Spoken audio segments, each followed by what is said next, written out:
Good evening guys, welcome to my channel. This is Vaishali Mittal. So guys 19 और 20 जुलाई की magazine आ गई है।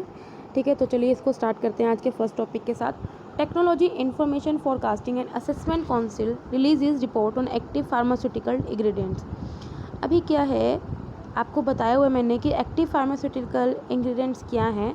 जो हम मेडिसिन बनाते हैं तो उसके लिए जो क्या है, एपीआई एक रॉ मटेरियल होता है। ठीक है, एपीआई ये बल्क ड्रग है, ये एक्टिव कंपोनेंट है जिसको हमें चाहिए होता है मेडिसिन बनाने के लिए। अभी जो फार्मास्यूटिकल इंडस्ट्री है इंडिया की, वो थर्ड लार्जेस्ट है वर्ल्ड में, और ये 200 से ज़्यादा कंट्रीज़ को क्या करती हैं, एक्सपोर्ट करती हैं। लेकिन जो हम इंडिया है वो बहुत ज़्यादा इंपोर्ट पे डिपेंड है, किसके, एक्टिव फार्मास्यूटिकल इंग्रेडिएंट्स के, और इसका 70% इंपोर्ट चाइना से आता है। अब हम इतना इंपोर्ट पे डिपेंडेंट क्यों हैं? क्योंकि एक तो लो प्रॉफिट मार्जिन की वजह से, दूसरा है कि चाइना से चीप में इंपोर्ट आ जाता है, सस्ते में आ जाता है। दूसरा, डोमेस्टिक प्रोडक्शन को बूस्ट करने के लिए इतना इंसेंटिव्स नहीं है, और time consuming environmental clearance norms है। मतलब अगर कोई मैन्युफैक्चर करना भी चाहेगा तो उससे पहले क्या है, क्लियरेंस करने में ही बहुत टाइम लग जाता है। ठीक है, ease of doing business India में क्या है, अभी कम है। ठीक है, रिकमेंडेशन क्या दी है इस रिपोर्ट ने, किसने, technology information forecasting and assessment council ने क्या रिकमेंडेशन दी है कि हमें टेक्नोलॉजी डेवलपमेंट पे ध्यान देना चाहिए। हमें मेगा ड्रग मैन्युफैक्चरिंग क्लस्टर्स को क्रिएट करना चाहिए जो कॉमन इंफ्रास्ट्रक्चर होगा। अभी मैंने आपको एक बार पहले भी बात की है। अभी हमने इसके अंदर 3 bulk drug parks already create कर चुके हैं। ठीक है, गवर्नमेंट ने बोला कि हमें R&D को सपोर्ट करना चाहिए, रिसर्च एंड डेवलपमेंट को सपोर्ट करना चाहिए। ठीक है, हमें इंडियन कंपनीज़ को एनकरेज करना चाहिए कि वो केमिकल सेगमेंट जैसे स्टीरॉयड में काम करें, एमिनो एसिड्स वगैरह, कार्बोहाइड्रेट, न्यूक्लिक एसिड्स, इन सब में क्या काम करें। अभी हमने कुछ इनिशिएटिव लिए थे ताकि जो हम फार्मास्यूटिकल इंडस्ट्री को बूस्ट कर सके। जैसे हमने promotion of bulk drug parts की बात करी थी, एक स्कीम चलाई थी प्रोडक्शन लिंक्ड इंसेंटिव स्कीम। इस स्कीम के तहत यही था कि जो इन्वेस्ट करेगा तो उसको क्या है कि कुछ इंटरेस्ट सबवेंशन मिलेगा, या फिर कुछ गवर्नमेंट है वो अपनी तरफ से कुछ परसेंटेज ऑफ इन्वेस्टमेंट वो खुद देगी। ठीक है, तो ऐसा ही कुछ था।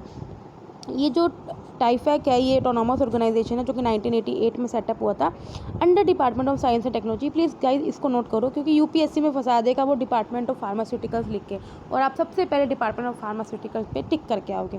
ठीक है, तो आपको पता होना चाहिए जो technology information forecasting and assessment council है वो under department of science and technology है, जिसका काम यही है टेक्नोलॉजी डोमेन में देखना, असेस करना टेक्नोलॉजी को, और इनोवेशन को सपोर्ट करना। ठीक है, कहीं आगे चलते हैं। Ministry of civil aviation set up the investment clearance cell for aviation sector. अभी जो मिनिस्ट्री ऑफ सिविल एविएशन है उसने क्या किया है, एक इन्वेस्टमेंट क्लियरेंस सेल को सेटअप किया ताकि वो इन्वेस्टमेंट को अट्रैक्ट कर सके, या फिर जो भी वो इतने स्कीम्स या प्रपोजल्स निकाल रहा है इन्वेस्टमेंट को, उसे क्या कर सके, एफिशिएंट मैनर में प्रपोज कर सके in the domestic aviation industry. ठीक है, 10 मेंबर्स की ये इन्वेस्टमेंट क्लियरेंस सेल को मतलब सेटअप किया गया, जिसे हेड किया गया अभी अम्बेर दुबे, जो कि ज्वाइंट सेक्रेटरी हैं मिनिस्ट्री ऑफ सिविल एविएशन के।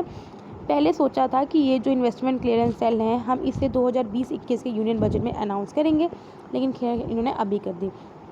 टर्म ऑफ रेफरेंस किया है इन्वेस्टमेंट क्लियरेंस सेल का। हम चाहते हैं इन्वेस्टमेंट को हम एक्सलरेट करें, क्लियरेंसेस हैं उनको हम क्या कर सकें, जल्दी कर सकें, एफिशिएंटली कर सकें। ठीक है, ताकि जो भी इन्वेस्ट करना चाहते हैं वो इजीली इन्वेस्ट कर सकें।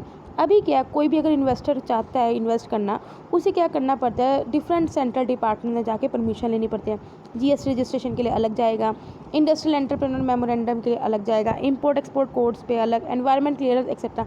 तो बहुत पंगे हैं। इस वजह से इनसे बचने के लिए, इन्वेस्टमेंट को इंक्रीज़ करने के लिए, इन्वेस्टर्स को अट्रैक्ट करने के लिए ये सेल को सेटअप किया है।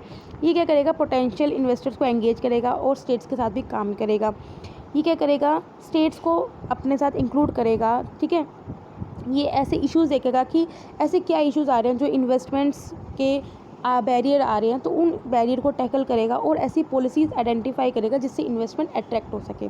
अब हमें इस मूव की ज़रूरत क्यों थी, ये आपको पता ही है। कोरोना वायरस पैंडेमिक की वजह से एविएशन सेक्टर बहुत ज़्यादा उसमें गया है, किसमें, इकोनॉमी हिट हुआ है। 3 या 4 महीने से क्या पता फ्लाइट्स चली नहीं है, इंटरनेशनल तो बिल्कुल ही नहीं चली, और डोमेस्टिक भी बहुत 2 या 3 चल रही होंगी। इंडिया एविएशन सेक्टर ने देखा है कि उसका जो रेवेन्यू लॉस हुआ है वो 24,000 से 25,000 करोड़ पे हुआ है, जिस वजह से क्योंकि एयर ट्रैवल काफ़ी टाइम तक सस्पेंड रहा है। इससे ये देखा गया है कि जो हमारा 11% पर एनम का जो ग्रोथ है वो रिवर्स में आ गया है, और इंडस्ट्री 10 साल पीछे चली गई है। कौन सी, सिविल एविएशन इंडस्ट्री। ठीक है गाइस, पता चल गया हमने ये स्टेप क्यों उठाया, ताकि जो सिविल इंडस्ट्री है, सिविल एविएशन की इंडस्ट्री है, हम उसे थोड़ा बूस्ट कर सकें। Government focus on district that receive और send most migrants for one nation card. अभी सेंटर ने स्टेट्स और यूटी को बोला है कि यार तुम मुझे काम करो, अपने टॉप 5 डिस्ट्रिक्ट्स की लिस्ट बना के दो, जहाँ से या तो माइग्रेंट्स आपके सबसे ज़्यादा आ रहे हैं या फिर जहाँ से आपके 5 माइग्रेंट्स जा रहे हैं, ठीक है, उनकी लिस्ट मुझे बना के दो।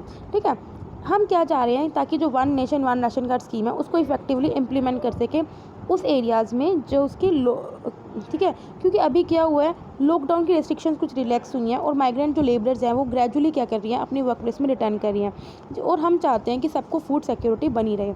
अर्लियर पहले क्या था, all states and the union territories को बोला गया था कि वो टोल फ्री एक हेल्पलाइन नंबर है वो क्या कर दे, ऑपरेशन कर दे। अब one nation one ration card scheme बहुत बार बता चुकी हूँ, दोबारा बता देती हूँ। इसका काम यही है कि नेशन वाइड राशन कार्ड की पोर्टेबिलिटी करती जाए under national food security act. इसमें क्या, जो भी राशन कार्ड होल्डर्स हैं जिनका राशन कार्ड आधार कार्ड के साथ लिंक है, वो इंडिया की किसी भी पीडीएस शॉप से राशन खरीद सकता है। ठीक है, 50% राशन खरीद सकता है। ठीक है, अभी क्या था, करंटली ऐसा था, अर्लियर ऐसा था कि जहाँ पे वो रहता है, परमानेंट रेजिडेंस है, वो सिर्फ वहीं से खरीद सकता है। ठीक है, इससे क्या आएगा, बेनिफिशरीज को राशन के लिए मना नहीं किया जाएगा बिकॉज ऑफ इंटरस्टेट माइग्रेशन। ये इम्प्लीमेंट किया जा रहा है सेक्टर स्कीम है अंडर इंटीग्रेटेड मैनेजमेंट पीडीएस। जो इंटीग्रेटेड मैनेजमेंट पीडीएस पोर्टल है, इसने ही बदला था कि इंटरस्टेट पोर्टेबिलिटी होनी चाहिए राशन कार्ड की। जुलाई 2019 तक 20 स्टेट्स ने इसको ज्वाइन कर लिया, one nation one ration card को। अभी तक 17 थी, 3 स्टेट्स और ऐड हुई थी, मैंने आपको बताया था, सिक्किम, मणिपुर और उड़ीसा, ये 3 न्यू स्टेट्स ऐड हुई थी। ठीक है, अगला टॉपिक देखते हैं, government announces modalities for national disaster response fund financial contributor. अभी सेंटर ने क्या किया है, ये बोला है कि अगर कोई कंट्रीब्यूट करना चाहिए, फाइनेंशियली कंट्रीब्यूट करना चाहिए कोई भी पर्सन या कोई भी इंस्टीट्यूशन, सो दैट हम डिज़ास्टर मैनेजमेंट के वक्त किस में, नेशनल डिज़ास्टर रिस्पॉन्स फंड में, तो वो कर सकता है। पेमेंट किसके थ्रू, आप फिजिकली कोई इंस्ट्रूमेंट दे सकते हो। फिजिकल इंस्ट्रूमेंट क्या होता है, आप कुछ लैंड प्रोवाइड कर सकते हो, खाना प्रोवाइड कर सकते हो, राशन दे सकते हो, ये चीज़ें भी दे सकते हो, या फिर आरटीजीएस, एनईएफटी, यूपीआई के थ्रू आप पेमेंट दे सकते हो, या तो भारत कोष पोर्टल पे क्या कर सकते हो, पेमेंट कर सकते हो। जो नेशनल डिज़ास्टर रिस्पॉन्स फंड है, ये है क्या, डिज़ास्टर मैनेजमेंट एक्ट के अंडर सेक्शन 46 और 48 के अंदर 2005 में एनडीआरएफ को कॉन्स्टिट्यूट किया गया था। नेशनल लेवल पे और स्टेट लेवल पे एसडीआरएफ को कॉन्स्टिट्यूट किया गया था, ताकि जो लोग डिज़ास्टर की वजह से पीपल को दिक्कत हुई है उन लोगों को हम हेल्प कर सकें। एनडीआरएफ क्या करती है, एसडीआरएफ स्टेट्स के एसडीआरएफ को भी पैसे देती है। 2018 में सेंट्रल गवर्नमेंट ने 90% कॉन्ट्रीब्यूट किया था, जबकि स्टेट्स ने सिर्फ 10% कॉन्ट्रीब्यूट किया था एसडीआरएफ से। इसमें कौन कौन से डिज़ास्टर कवर है, cyclone, drought, earthquake, fire, flood, tsunami, hailstorm, landslide, avalanche, cloud burst, pest attack, frost and cold, ये सब इसमें इंक्लूड है। स्टेट गवर्नमेंट को बोला हुआ है कि वो 10% फंड अपना यूज़ कर सकते हैं लोकल डिज़ास्टर के वक्त, जो कि नोटिफाइड लिस्ट में इंक्लूड नहीं है। अभी जो एनडीआरएफ फंड है उसको हम यूज़ कर रहे हैं कहाँ पे, ताकि हम फूड या एकोमोडेशन दे सकते हैं माइग्रेंट वर्कर्स को ड्यूरिंग द लॉकडाउन। सेंटर ने अभी स्टेट गवर्नमेंट को ये भी बोला है कि आप अपने एसडीआरएफ को 25 से 30% यूज़ कर सकते हो कोविड-19 पैंडेमिक को कंटेन करने के लिए। होम मिनिस्ट्री ने ये भी, आपको पता है, होम मिनिस्ट्री ने ऑलरेडी कोविड-19 को नोटिफाइड डिज़ास्टर नोटिफाई किया हुआ है, ताकि हम क्या कर सकें, जो एसडीआरएफ के अंडर जो पैसा है उसको हम क्या कर सकें, यूज़ कर सकें लोगों की हेल्प के लिए। ठीक है गाइस, अगले टॉपिक पे चलते हैं। Indian railways plan to monetise assets of the dedicated freight corridor project. देखो पहली बात क्या, डेडिकेटेड फ्रीट कॉरिडोर क्या होते हैं। फ्रीट कॉरिडोर वो होते हैं जो मालगाड़ियाँ होती हैं, जो मेनली आपकी गुड्स और कमोडिटीज़ हैं उसको एक जगह से दूसरी जगह ट्रैवल करती हैं।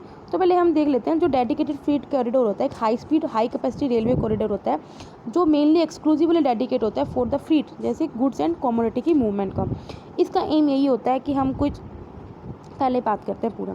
इंडियन रेलवे ने डिसाइड किया जो डेडिकेटेड फीड प्रोडक्ट है उसको इंक्लूड करा जाए किसमें, एसेट मोनेटाइजेशन प्रोग्राम में, अलोंग विद रेलवे स्टेशन। अभी तक जो एसेट मोनेटाइजेशन प्रोग्राम में जो इंक्लूड थे वो रेलवे स्टेशन थे और ट्रेन थी, ठीक है, लेकिन अब किसे कर दिया, डेडिकेटेड फीड कॉरिडोर के प्रोजेक्ट्स को भी इंक्लूड कर दिया है, ताकि जो रेलवे इंफ्रास्ट्रक्चर के डेवलपमेंट में हम क्या कर सकें, इनको मोबिलाइज कर सकें।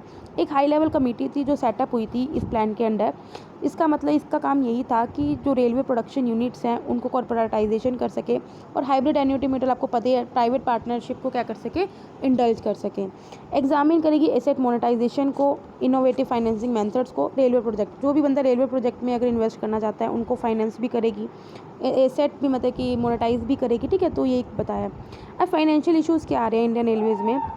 इंटरनल जो रेवेन्यू जनरेशन है अभी डिक्लाइन हो रही है, क्योंकि आपको पता है कोविड के चलते हुए बहुत ज़्यादा ड्रॉप देखने को मिल है। ना तो कुछ मालगाड़ियाँ इधर जा रही है ना पैसेंजर ट्रैफिक्स भी। हाई और ऑपरेटिंग रेशो का मतलब ये है कि आपका एक्सपेंस कितना है और आपका रेवेन्यू कितना है, आपका सरप्लस कितना हो रहा है। इंडियन रेलवे बहुत ही कम सरप्लस में चल रही है। अभी शायद पिछली आई थी रिपोर्ट तो बताया था 98 इसका ऑपरेटिंग रेशो है।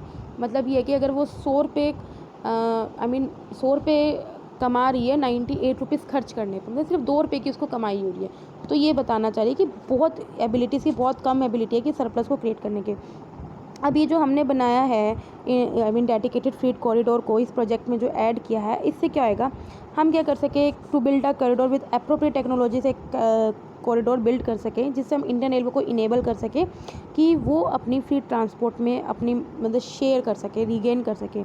इससे हम मल्टी मोडल लॉजिस्टिक पार्ट से सेटअप करेंगे along the dedicated freight corridor, जिससे हम कंप्लीट ट्रांसपोर्ट सॉल्यूशन देंगे कस्टमर्स को। गवर्नमेंट के initiative toward the ecological sustainability, इसको भी सपोर्ट करेंगे, जिससे हम यूज़र्स को एनकरेज करेंगे कि वो रेलवे को अडॉप्ट करें as the most environment friendly mode for their transport requirement. ठीक है, आपको छोटी छोटी न्यूज़ का वक्त आ गया। प्ली बार्गेनिंग, प्ली का मतलब रिक्वेस्ट होता है ना, तो रिक्वेस्ट करना। प्ली बार्गेनिंग किया कहता है कोई भी पर्सन है जो क्रिमिनल ऑफेंस में एक्यूज हो चुका है, उस पर लग चुका है कि हाँ आप क्रिमिनल ऑफेंस में हो, तो वो क्या करता है, वो एक रिक्वेस्ट करता है कि हाँ यार तुमने मुझे पनिशमेंट किया, थोड़ी कम कर दो मेरी। ठीक है, तो यही है, if refers to a person charge with a criminal offence negotiating with the prosecution for a lesser punishment, वो बोलते हैं कि मुझे लेसर पनिशमेंट दे दो then what is provided in law by pleading guilty to a less serious offence. ठीक है, ये 2006 में इंट्रोड्यूस हुई थी इन इंडिया में, जब हमने कोड ऑफ क्रिमिनल प्रोसीजर में अमेंड किया था। ठीक है, ये कहाँ पे यूज़ नहीं हो सकती, अगर किसी को डेथ सेंटेंस यूज़ मिली है तो नहीं यूज़ कर सकता, या लाइफ सेंटेंस में नहीं यूज़ कर सकता, या फिर कोई भी सज़ा जो 7 साल से ऊपर की मिली है, उन 3 केसेस में वो प्ली बार्गेनिंग को यूज़ नहीं कर सकता। Third, G20 finance ministers and central bank governors meeting. अभी क्या है, सऊदी अरब की प्रेसिडेंसी के अंडर वर्चुअली वीडियो कॉन्फ्रेंसिंग के थ्रू ये मीटिंग हुई है। पहले क्या होता है, जो G20 एक्शन प्लान था, ये इसमें कोविड-19 के तहत इस चीज़ को क्या गया था, देखा गया था।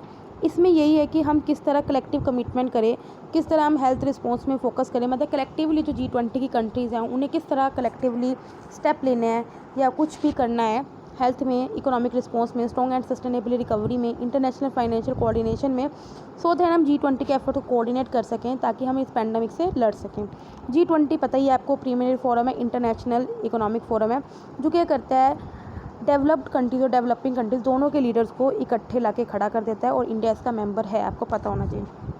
कुरमा ऐप क्या है, ये मोबाइल बेस्ड ऐप है जिसका काम यही है कि टर्टल कंजर्वेशन का हमारा एम है। इस ऐप में 29 स्पीसीज हैं फ्रेश वाटर टर्टल और टोर्टवाइसेस की। जो टोर्टवाइस और फ्रेश वाटर टर्टल है वो among the most traffic one of the species है कंट्री में। जो ये कुरमा ऐप है, ये क्या क्या डाटाबेस हमें प्रोवाइड करेगी, ये स्पीसीज़ को हम कैसे आइडेंटिफाई करेंगे ये बताएगी। दूसरा ये बताएगी कि हमारी लोकेशन, नियरेस्ट लोकेशन क्या है जहाँ पे रेस्क्यू सेंटर है टर्टल्स का। ये डेवलप किसके द्वारा की गई है, थोड़ा इंपॉर्टेंट हो जाता है डेवलप्ड वाला। Indian turtle conservation action network ने किसके साथ कोलैब करके, टर्टल सर्वाइवल एलियंस के साथ, India and wild life conservation society, इन तीनों ने मिलकर क्या करा है, इसको डेवलप किया है। ब्लैक रॉक एंड्रॉयड मालवेयर, भाई देखो ये स्पाईवेयर है, मालवेयर है। ये क्या करता है, आपकी सेंसिटिव इन्फॉर्मेशन को चुरा लेता है, जैसे पासवर्ड हो गया, क्रेडिट कार्ड इन्फॉर्मेशन।